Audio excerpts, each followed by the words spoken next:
নমস্কার, স্বাগত জানাই দিগন্ত বার্তায়। আমাদের খবরের আপডেটগুলি পেতে হলে অবশ্যই চ্যানেলটিকে সাবস্ক্রাইব করে রাখবেন। চলে আসছে আজকের হেডলাইন্স। 41 বছর পর আবার এক ভারতীয় রওনা দিচ্ছেন মহাকাশে। ভারতের গর্ব উইং কমান্ডার শুভাংশু শুক্লা। বর্ধমানে লোহা কারখানায় ভয়াবহ বিস্ফোরণ, মৃত এক, আহত অন্তত 11 জন শ্রমিক। চাকরি হারানো গ্রুপ সি ও গ্রুপ ডি কর্মীদের ভাতা নিয়ে হাইকোর্টে শুনানি শেষ হলেও রায় ঘোষণা স্থগিত রাখলেন বিচারপতি অমৃতা সিনহা। চলে যাচ্ছি বিস্তারিত খবরে। 41 বছর পর আবার এক ভারতীয় রওনা দিচ্ছেন মহাকাশে। ভারতের গর্ব উইং কমান্ডার শুভাংশু শুক্লা। কি এই মিশন, কেন এই অভিযান এত ঐতিহাসিক, চলুন জেনে নিই সমস্ত খুঁটিনাটি। মহাকাশে পাড়ি দিচ্ছেন আরও এক ভারতীয়, শুভাংশু শুক্লা। নাসা ও স্পেসএক্সের যৌথ উদ্যোগে 11 জুন মহাকাশে রওনা দেবে ড্রাগন স্পেসক্রাফট। এই মিশনে ভারতের প্রতিনিধি হিসাবে রয়েছেন উইং কমান্ডার শুভাংশু শুক্লা, যিনি হতে চলেছেন দ্বিতীয় ভারতীয় মহাকাশচারী।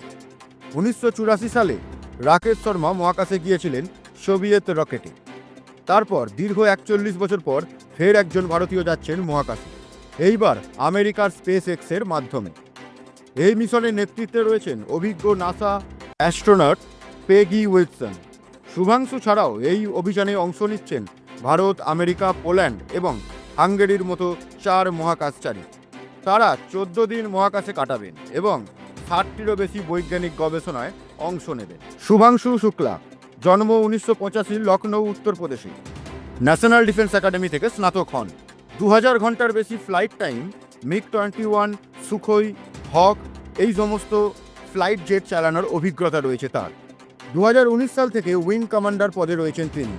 ইসরোর মাধ্যমে IAM থেকে নির্বাচিত হন এই মহাকাশচারী। কার্গিল যুদ্ধের সময় দেশের সেনাবাহিনীর সাহস দেখে অনুপ্রাণিত হয়েই সেনায় যোগ দেন শুভাংশু। 2019 সালে মহাকাশ যাত্রার জন্য নির্বাচিত হন। গগনযান প্রকল্পের 4 সদস্যের অন্যতম তিনিও। কিন্তু এবার যাচ্ছেন আমেরিকার অভিযানে, যেটা গোটা দেশের গর্ব। এই পর্যন্ত আসাটা অসাধারণ যাত্রা। এই মুহূর্তগুলি বলে দেয় আপনি এমন কিছুর অংশ হতে চলেছেন যা আপনার চেয়ে অনেক বড়। এই ঐতিহাসিক যাত্রার দিকে তাকিয়ে রয়েছে গোটা ভারত। 41 বছর পর ফের ভারতের পতাকা উঠবে মহাকাশে।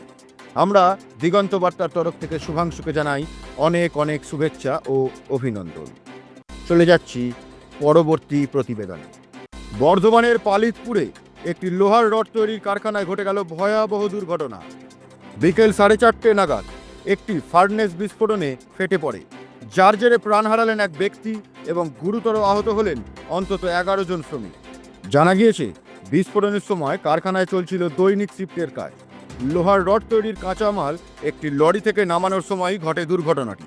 বিস্ফোরণের পর একাংশ ভেঙে পড়ে লরির চালকের উপর। ঘটনাস্থলেই মৃত্যু হয় তার। আহতদের দ্রুত উদ্ধার করে ভর্তি করা হয় বর্ধমান মেডিকেল কলেজ হাসপাতালে। তাদের মধ্যে কয়েকজনের অবস্থা আশঙ্কাজনক বলে জানা গেছে।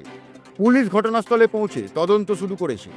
ফার্নেসের রক্ষণাবেক্ষণ কতটা নিয়ম মেনে হচ্ছিল, কারখানার নিরাপত্তা ব্যবস্থা যথাযথ ছিল কিনা, এই সমস্ত প্রশ্নের উত্তর খুঁজছে তদন্তকারীরা।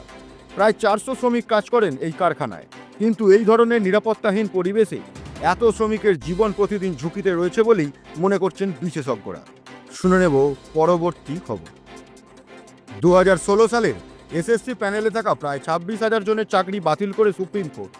এর মধ্যে গ্রুপ সি এবং গ্রুপ ডি ক্যাটাগরির অনেকেই ছিলেন। এর প্রেক্ষিতে পশ্চিমবঙ্গ সরকার ঘোষণা করে এই চাকরিহারা কর্মীদের মাসিক ভাতা দেওয়া হবে। গ্রুপ সির জন্য 20,000 টাকা এবং গ্রুপ ডির জন্য 15,000 টাকা ধার্য করা হয়। কিন্তু সেই সিদ্ধান্তের বিরোধিতা করে আদালতের দ্বারস্থ হন অপেক্ষামান তালিকার চাকরি প্রার্থীরা। তাদের বক্তব্য, দুর্নীতির অভিযোগে যাদের চাকরি বাতিল হয়েছে তাদের আবার ভাতা দেওয়াটা কি আইনসঙ্গত? বিচারপতি অমৃতা সিনহা প্রশ্ন তোলেন, এই অঙ্ক ঠিক করা হলো কিভাবে?